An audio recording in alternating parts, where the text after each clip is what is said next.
What's up guys, I'm Nico of Camera Crunch, and in this video I'm going to talk about the Sony A7 and A7r mirrorless cameras with full frame sensors. Now this camera release is actually the camera release that I've been most excited about for many years, and I have 5 reasons why. Now before I start, I just want to again outline what these cameras are. They are new mirrorless cameras with full frame sensors and interchangeable lenses and modern features like autofocus, which is really the first of its kind. If you look at the first mirrorless camera with a full frame sensor and interchangeable lenses, that goes to the Leica M9, but that was sort of a premium product. It was a rangefinder, so there was no autofocus, so only those that liked that rangefinder experience really appreciated that product and really appreciated that craftsmanship like that product. But in terms of modern features like autofocus and something that comes in at a price point which I would consider affordable and in fact cheaper than the alternatives in the market right now, this is really a first of its kind. And again, I have 5 reasons why I'm excited, and let's outline those reasons right now. So the first reason why I'm excited are the specifications, the basic specifications of the camera, because regardless of what camera you find these specifications in, they're really, high-end cameras and more than enough for most photographers, to be frank, including professional photographers. So let's just outline the specifications right now. The Sony A7, which is the lower-end camera out of the two, has a 24 megapixel sensor with a anti-aliasing filter built in. It's got an autofocus mode, which is sort of a hybrid autofocus system. It's got 25 contrast detect autofocus points and 117 phase detect autofocus points built into the sensor. So it's supposed to be speedy in comparison to other mirrorless cameras, which only have contrast detect autofocus built into it. It's weather sealed, built out of magnesium alloy. It's got a 3-inch LCD in the back and a electronic viewfinder built into it with 2.4 million pixels. So that's going to be a high-resolution electronic viewfinder, which is built into it. It's not an optional accessory. It's got full HD that shoots up to 1080p at 60 frames per second, and it has clean HDI uncompressed video. So it's got that option for those of you that like shooting video and want that extra detail, extra resolution. You do have that option.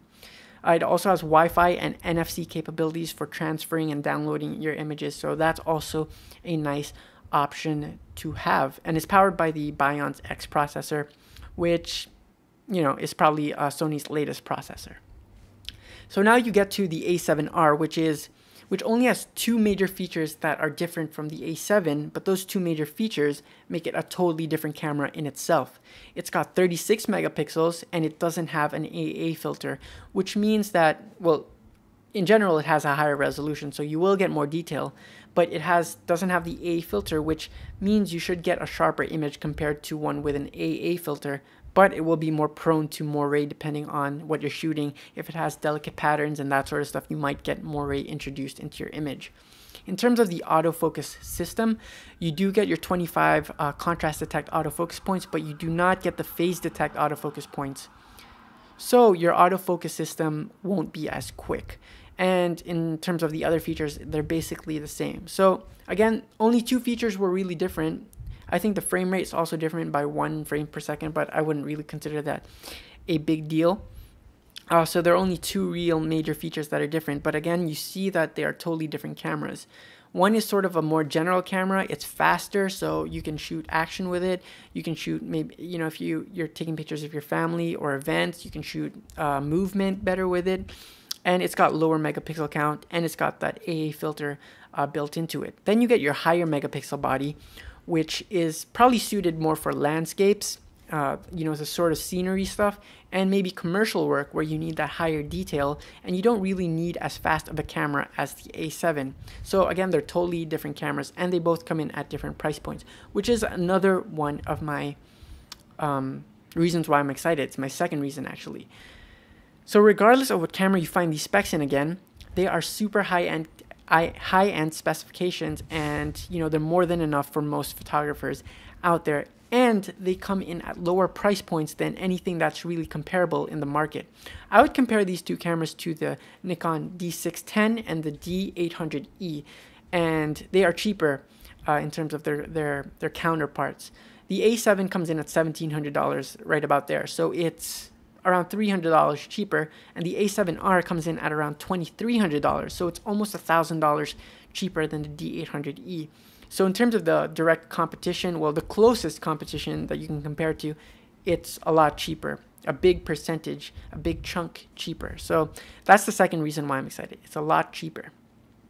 The third reason why I'm excited is the size. They are tiny cameras. So if you look at the OMD EM5 and the EM1, the newly introduced EM1, and you put them side by side with Sony A7 and A7R, they're almost the same size, but the sensor is, you know, a large percentage bigger than the micro four thirds sensors that you'll find in the OMD series, and yet they're the same size. Plus you get all these extra, you know, awesome specs to go with it. Sony has really done a great job into fitting a high-end camera into a compact, small form factor, which a lot of people like these days. A lot of people don't like lugging their DSLRs anymore. Back in the day, you could only get quality from a DSLR. The point shoots had tiny sensors, and the only jump above that was the DSLR, which was why a lot of people like DSLRs. But now that people can get this quality from something smaller, it's, you know, it's very much appreciated, and a lot of people will want to get a smaller camera instead of the big DSLR, because a lot of people don't want to lug that size around. And it's really nice to have all these specs in such a small form factor, and that's something that I really appreciate. So that's the third reason, the size. The fourth reason is something that I guess many people might not appreciate, and that is that you can adapt your legacy lenses.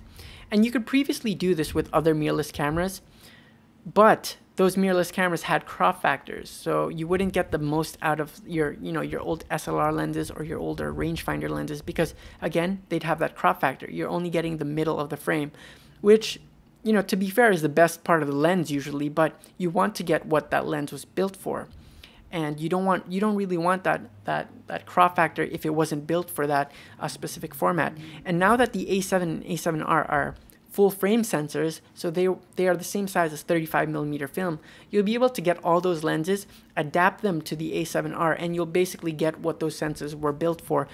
And whether you're doing photo or whether you're doing video, you know, this is a great opportunity to utilize lenses that were previously rendered obsolete, basically. And you get features like focus peaking and focus magnification to help you out when you're choosing focus. So it's not going to be too difficult. Well, I don't believe it's going to be too difficult. And for those of you that really like using old lenses, this is a great opportunity for you. Now, I personally have a few Leica lenses, which I do use on my Voigtlander and my Leica M4 II over there.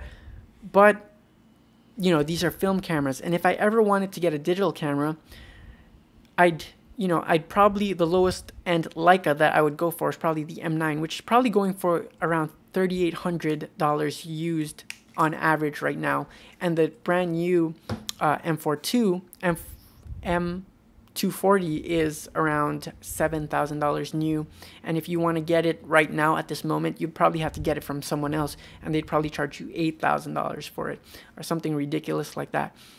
So this is a great option for me to adapt my lenses to a full frame camera. Now, I won't get the same rangefinder experience out of it, but at least I'll be able to utilize the sharp glass on a digital sensor, which could be an option for me in the future and an option for a lot of people. So that's the fourth reason why I'm excited about this camera.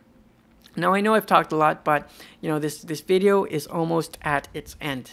So let's get to the last reason why I'm excited about the A7 and the A7R cameras. And that is what this will mean, what these cameras will mean to the whole camera industry as a whole. And I really feel like Sony is being disruptive in terms of the camera industry. And I don't mean that in a bad way. They're really pushing products out there that no one else is introducing. And they're doing it at, you know, they're being really aggressive about it. So they introduced this A7 and A7R. And like I said earlier, you know, my first 3 points, amazing specs at a low price compared to its closest competitors at least, and at a small form factor.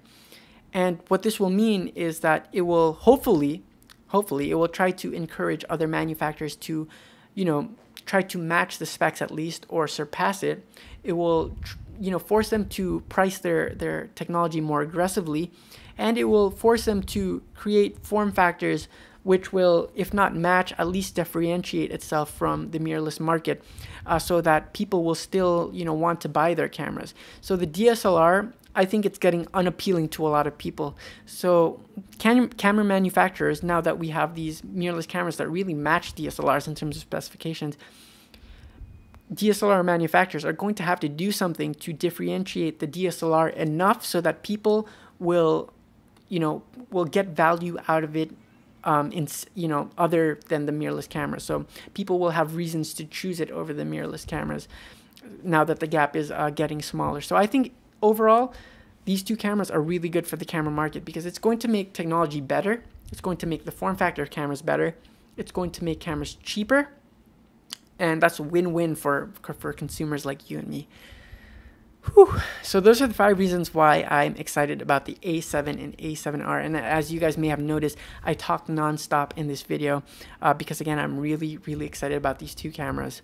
So tell me why you guys are excited about these two cameras, or not excited if you're not, and leave those as comments down below. And I'll make sure to reply to you and, share my thoughts as well. Let's create a back and forth conversation. Again, I'm Nico of CamCrunch. If you haven't yet, please subscribe to the channel. Favorite the video, like the video, share the video, and I'll see you guys in the next one.